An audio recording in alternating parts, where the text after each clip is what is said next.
Hello, Ishika. Hello, Khushi. Hi, sir. So, yeah, hello. So, what research you are doing today? Uh, Sir, we have done research on one of the debatable topics of our budget, that is simplification and rationalization of capital gain. We would be focusing more on the long-term capital gain and what are the differences between the existing scheme and the proposed scheme. oh, in the recent budget, in fact, it was a matter of debate for everyone. Even in Rajya Sabha, one of the MP, Raghav Chadda, who is also a chartered accountant, has criticized the proposed provisions. Can you just explain what are the proposed amendment in the taxation of long-term capital gain and its impact? Yes, sure, sir. So you have prepared any document on Yes, this? sir. Yes, We have sir. prepared a presentation on this. We are sharing it.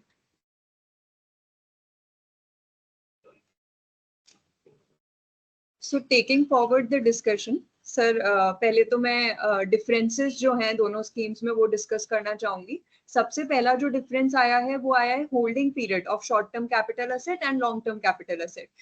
जो existing scheme में है और propose scheme में है, सिर्फ दो जो major assets हैं उनके होल्डिंग पीरियड में डिफरेंस आया है. बॉन्ड्स, डिबेंचर्स एंड गोल्ड्स का जो पहले एग्जिस्टिंग स्कीम में था वो था 36 मंथ्स, बट अब जो प्रपोज स्कीम में लाया गया है वो है 24 मंथ्स.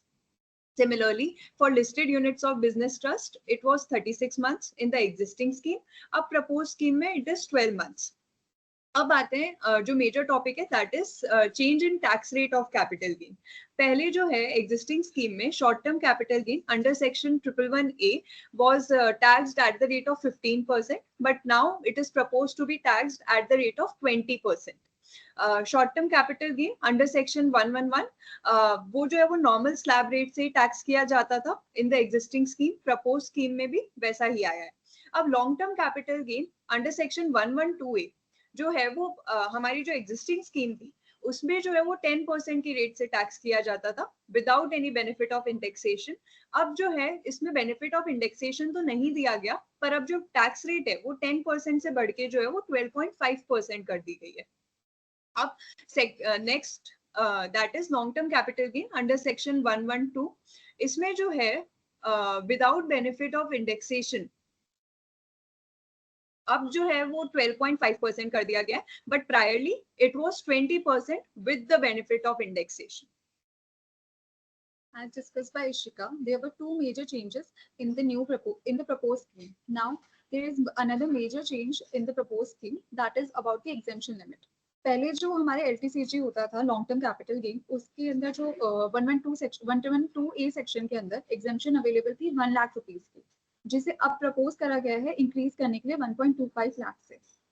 और एक रेसिडेंट और नॉन रेसिडेंट के बीच में भी जो टैक्सेशन रूल्स है वो हमेशा डिफरेंट रहे हैं, लेकिन उनके बीच में एक पैरिटी लाने के लिए उनमें भी अमेंडमेंट प्रपोज किए गए हैं. जो एग्जिस्टिंग रेट्स थी और प्रपोज रेट्स थी उनमें चेंजेस आए हैं. LTCG जो था वो एग्जिस्टिंग था 10% और प्रपोज में आया है 12.5%. और STCG जो था एग्जिस्टिंग में 15% था और प्रपोज में उसे 20% कहा गया है. नाउ सर अब हम एक एग्जाम्पल लेना चाहते हैं डिस्कस करने के लिए कि लॉन्ग टर्म कैपिटल गेन हम विद इंडेक्सेशन में क्या फर्क था, विदाउट इंडेक्सेशन में क्या फर्क रहेगा. तो पहले तो हम जो एग्जिस्टिंग स्कीम है दैट इज विद इंडेक्सेशन कैसे टैक्स होता है वो देखते हैं. कि सपोज किसी ने कोई प्रॉपर्टी बाय की, कोई हाउस बाय किया for 20 lakh in the year 2005. Now he sold it in June 2024 for 65 lakh. Now उसको इस चीज पे इंडेक्सेशन का बेनिफिट मिलेगा, तो हमारा टैक्स जो बनेगा वो ऐसे बनेगा कि 65 लाख का हमने सेल कर दिया, इंडेक्स कॉस्ट ऑफ एक्विजिशन लेके जो हमने बेनिफिट लिया उससे हमारा जो इंडेक्स कॉस्ट ऑफ एक्विजिशन आया दैट इज 62 लाख 5,128. उसके बाद जो नेट हमारा अमाउंट बचा that is the amount of long term capital gain. This is 2,94,872 and it would be taxed at the rate of 20% and our tax would be 58,974 rupees.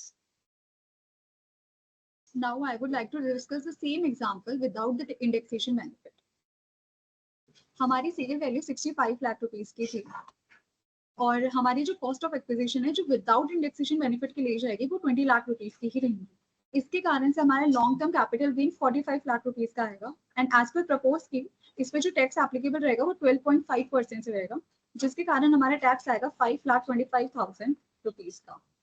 और इसके कारण से हमारे ऊपर एक इम्पैक्ट ये आया है कि जो ओवरऑल अगर हम टैक्सेशन को कंपेयर करें, जो कि विद इंडेक्सेशन और विदाउट इंडेक्सेशन देखें, तो जो विदाउट इंडेक्सेशन बेनिफिट के है वो 10 टाइम्स है विद इंडेक्सेशन बेनिफिट के। तो मतलब you wish to say it is not a win-win situation for all. तो खुशी, इसमें आज का मैं न्यूज़पेपर पढ़ रहा था तो उसमें कुछ इस तरीके से आया कि कुछ ऑप्शंस दिया है टू दी एसएससीज कि आप या तो 20% वाले रिजाइन में चले जाओ और ऐसा कुछ, तो वो आप थोड़ा मुझे एक्सप्लेन करोगे Yes, sir. या उसको कहीं कवर किया आपने अपनी स्टडी में? Yes, sir. Sir, we have covered it in further slide to address the issue that many taxpayers were facing, and that was, taken up in the budget as well. That is the latest amendment that has come is कि किसी भी taxpayer ने अगर कोई property 23rd July 2024 से पहले खरीदी थी, तो उसको अब उसको ये ऑप्शन दिया गया है कि या तो वो इंडेक्सेशन का बेनिफिट लेके 20% की रेट से अपना लॉन्ग टर्म कैपिटल गेन पे टैक्स पे कर दे, या फिर वो इंडेक्सेशन का बेनिफिट ना लेते हुए 12.5% की रेट से अपने जो लॉन्ग टर्म गेन है उस पे जो है वो टैक्स पे कर दे। पर ये जो बेनिफिट है ये सिर्फ उसी प्रॉपर्टी पे मिलेगा जो 23 जुलाई 2024 से पहले परचेज की गई थी, उसके बाद वाली सारी प्रॉपर्टीज पे जो है वो 12.5% की रेट से ही long term capital gain tax charge किया जाएगा।